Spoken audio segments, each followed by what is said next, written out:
tentunya kita nggak mau berdua nih, kita ada narasumber yang kece-kece, yaitu ada Aika, Gea, dan juga Akila. Halo semuanya, apa kabar? Senang bisa join di podcast ini. Halo semuanya, aku super excited nih. Apalagi topiknya nyambung banget sama hobiku. Halo semua, makasih udah undang. Bisa banget buat ngobrolin seni dan budaya versi zaman now. Oke, langsung saja ya.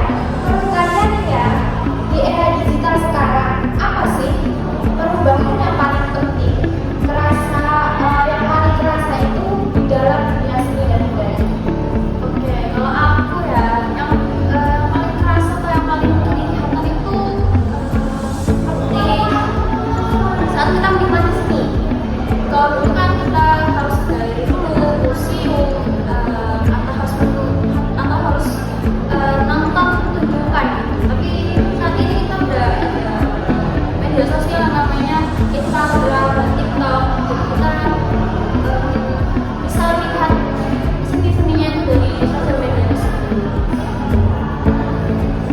Ya benar Kak, dan itu bikin seniman punya panggung yang lebih luas.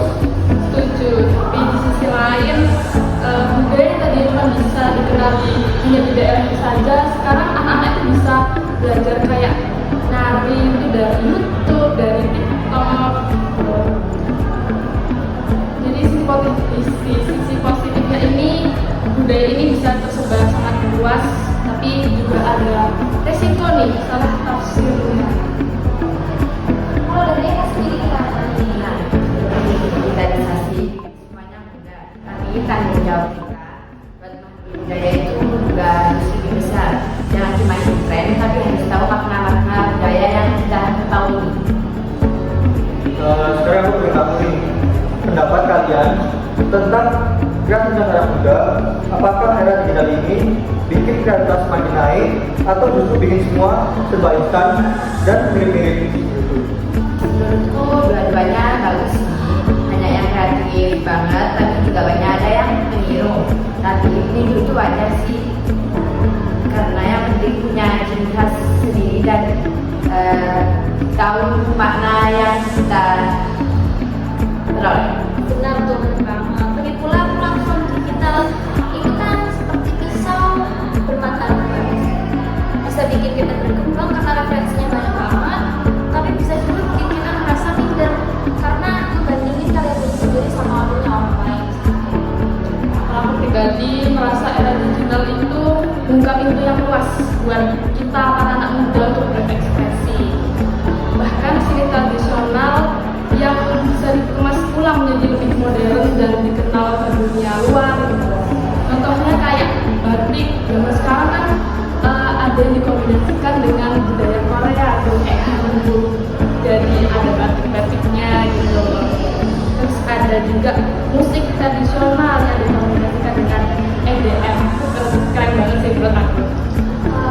Dan itu juga buat budaya yang kita kenal kayak budaya-budaya dulu itu hidup lagi gak sih di kalangan anak muda zaman sekarang ya, apalagi di kalangan diri sendiri. Nah, ngomong-ngomong nih ya soal budaya, tentang menjaga keaslian budaya di era digital. Menurut kalian itu gimana sih cara menjaga budaya di era digital ini? Menurutku tantangannya besar sih, karena ketika budaya dipindahin ke platform digital, kadang konteksnya hilang. Orang bisa salah paham seperti itu. Misalnya kayak tarian tradisional, kalau cuma hanya dilihat sepintas dari videonya aja, orang mungkin kurang tahu atau kurang paham gitu ya, tentang filosofi dari gerakan-gerakan tarian itu, atau kurang mengulik atau kurang paham tentang sejarah-sejarah tarian. Bener banget, apalagi sekarang ya itu tentang yang kayak lagi viral-viralnya aja gitu, tanpa kayak tahu asal usul sebelumnya itu apa gitu.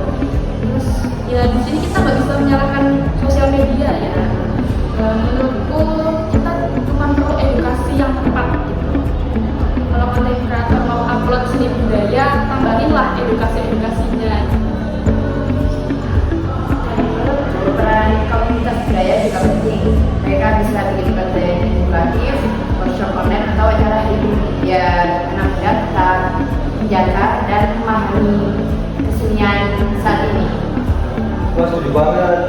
Jadi bukan soal teknologinya, tapi bagaimana kita menggunakannya.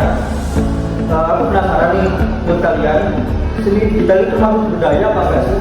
Menurutku iya sih, karena budaya itu berkembang sesuai zaman. Kalau orang dulu rajin menulis di dinding, sekarang orang kabar bisa pakai tablet, handphone atau media lainnya.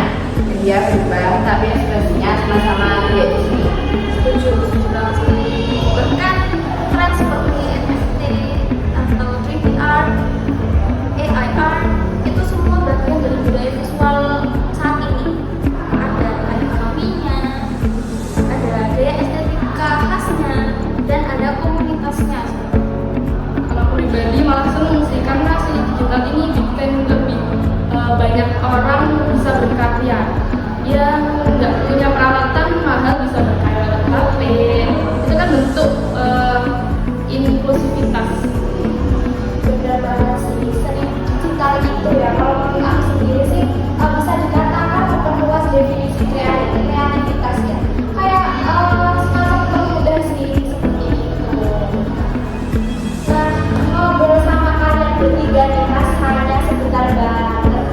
Tapi kita barusan ini udah membahas banyak hal, mulai dari perubahan budaya, kreativitas anak muda, sampai seni digital sebagai budaya baru.